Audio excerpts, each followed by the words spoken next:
Hello, hello. Today is day 13 for me, I think. Day 8 for us collectively here on the channel. Just make sure I got my day right. I think it's 13. I think I checked it earlier today. I need a better app for this, for tracking.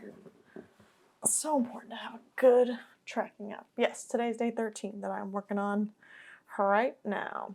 It's been a good day. I gave myself some really good self-care today, and that was awesome. I don't think I used to know how to do that, you know? But I can confidently say now it's like so much more accessible. What it looked like for me was waking up late, journaling, eating breakfast. Then I cleaned. I love cleaning now in a way. Not all the time. Like I pretty much let it get messy and then I clean it when I'm ready. But I'm not a put things away as you go person. But I love like putting on a good podcast and cleaning. It really like settles my mind, you know?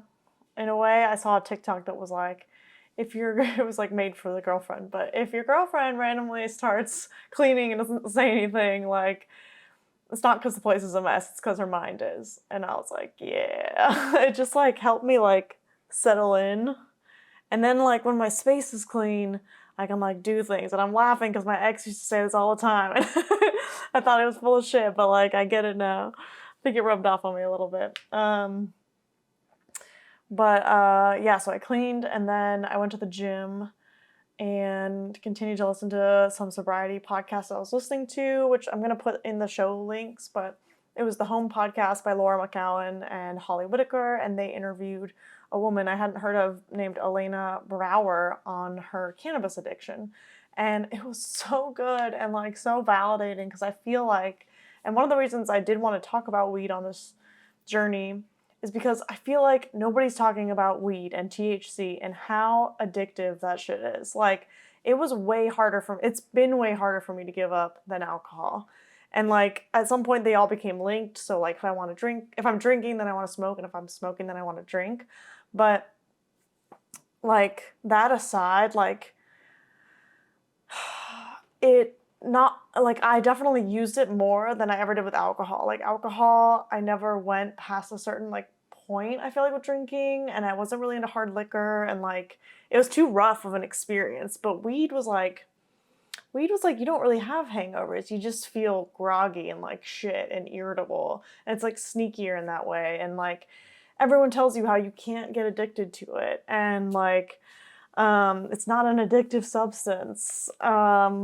And like everyone is so like into weed right now. Like weed is such a popular drug. It's like the safe drug. You can't OD on it. And anyways, I think it's so much harder. It's been so much harder for me to get sober from. And I've noticed such a huge difference in how I feel. I mean, I'm almost 20 days in. So that's enough time, I feel like, to really be feeling the effects of like having some clean energy. And the biggest thing is energy. Like I just feel energized. I like have to go to the gym every day because I need to move my body. I ran really hard yesterday and that was like really cathartic. And I'm just sort of realizing, and like creativity, okay, this is the lie we all tell ourselves, is that weed helps me be creative. I have my most creative ideas when I'm high. And like, I don't want to say it's not true, but what someone pointed out was like, I couldn't integrate any of those ideas. I think Elena pointed this out on the podcast. Like, I couldn't like take any of those ideas and actually make anything with them. I couldn't like bring them, integrate them, do anything with them. Like I had all these ideas, but they weren't like coming to fruition. Sorry, let me check on the cats because they get in fights. Who's meowing? Okay. So I guess I'm just like noticing like I'm so creative now, right now. Like I've been writing every day. I've been making more content, like on TikTok and stuff. I'm doing the vlog, obviously, like, and it's been helpful to replace that time that I was using with this, like the thing that I want to do and is one of the reasons why I needed to get sober. Elena talked about like she couldn't do her yoga teacher, she couldn't teach yoga and like be the spiritual leader that she wanted to be with substances. And I feel like that was how it was for me with video and with creativity and like my career. Like I just knew I couldn't have the life that I know I'm meant to have with it. It just was like painfully obvious, even though I didn't like it and I hated it. I hated that that was true. I just knew there was more for me. And actually, like, finally letting the call for more be the reason why I stopped, I'm hoping will be the thing that makes it stick. Because I feel like so often we stop because, you know, we have to, and like, that's a totally different thing. And like, I can't speak, I mean, I can, like, I have stopped that way before. Like, this doesn't feel good, so I'm going to stop this thing because it doesn't feel good. But like, I think what Laura's books allowed me to do was like stop because I wanted more than that. And I knew that I was seeded for more. I have a friend who talks about growing into the bigness that you're seeded for. Like you're an oak tree and you have a seed. And I feel like, yeah, like I'm able to do that now. I feel like I got a little bit off track there, but guys, chill out. Hush, Arlo. Dumbass cats. Okay.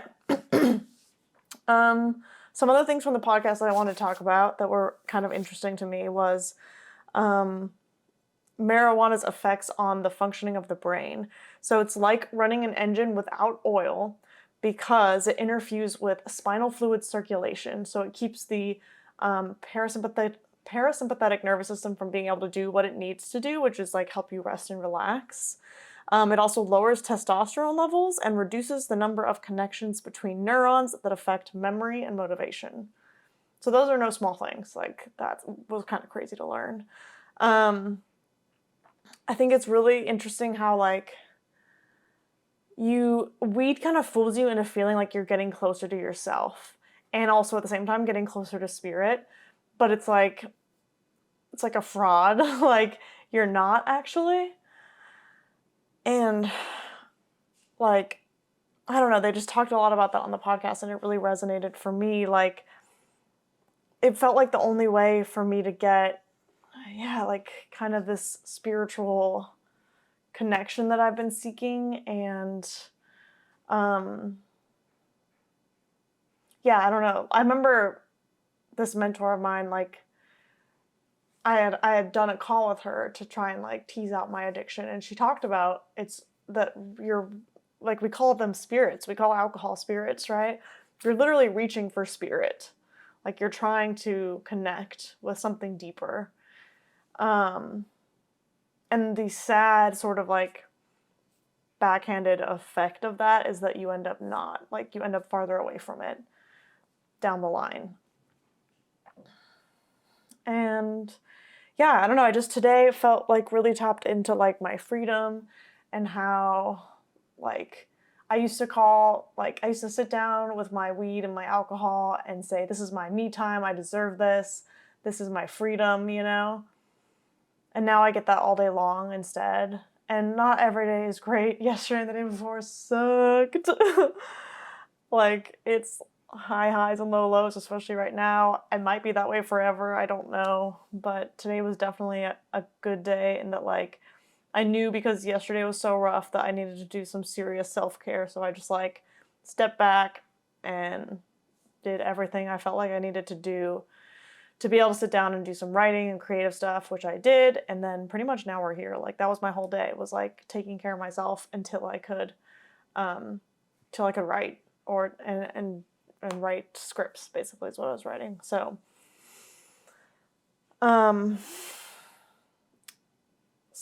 yeah,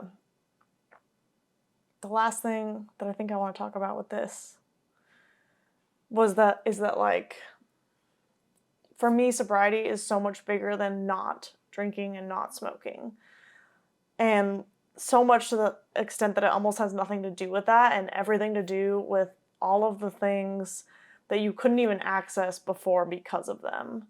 And I'm just finding like deeper layers of self-love, of boundaries, of care, of meaning, of creativity.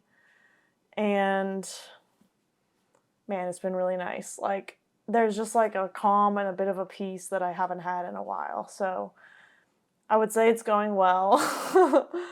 And it's weird to be at day 20 internally and only like day 8 here. If you're on day 8, like, and you're not there yet, you're where I was like a week ago, and it still feels like shit every day. Like, just know that like you deserve a sober life, and the gifts of a sober life are so much bigger than you can even imagine until you start to get them, you know, receive them. So, and this is still just the beginning for me, like, and if it's this big and it feels this big and all encompassing now, like, I can't imagine how it's going to feel, you know, hopefully in 6 months or a year. And, you know, I've had sober time before and lost it, and I just hope that this time sticks, you know. And I try not to worry about that too much, because I know that, like, I learned a lot from the time recently when I was using as well. And, like, I don't know, I truly believe everything, like, I don't like saying everything happens for a reason, but I truly believe everything happens on time. Like, it's just either not your time yet, you know, or it is your time, and we're just kind of subject to time playing itself out. So, and the last thing I'll leave you with is not living your potential is a spiritual death. That was also, I think, on the podcast, but like, I needed to do this to step into my potential, and now that I've done it / am doing it, it's like part of my potential as well. Like, my potential is like hinges on it. So, yeah, if you feel called to more, if you feel called to this, if you feel like stuck, really, too, like, I feel like I was feeling really stuck and just beating up on myself for using something I didn't want to use anymore,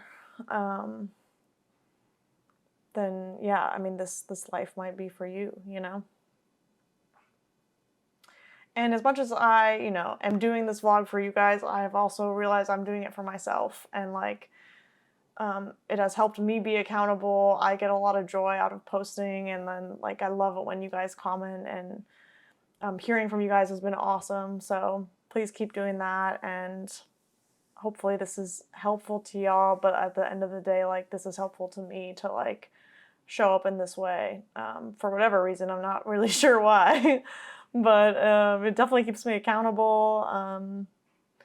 And I think it's healing. Like, I think that I've had a wound of like not being able to show up on camera and online and in public.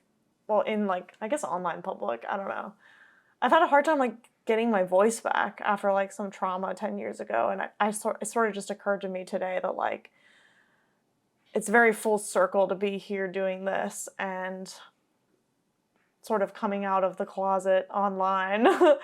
And I'm so much more free to be myself than I ever was. And it's all because I just kind of kept putting in the work to set myself free, one by one, thing by thing. And it's pretty awesome and exciting how it continues to unfold. So I'm enjoying the ride today. We'll see what tomorrow brings. Alrighty, take care of yourselves.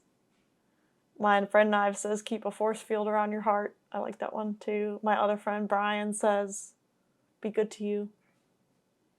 I don't have my slogan yet, but I'm gonna find one. Okay, good night.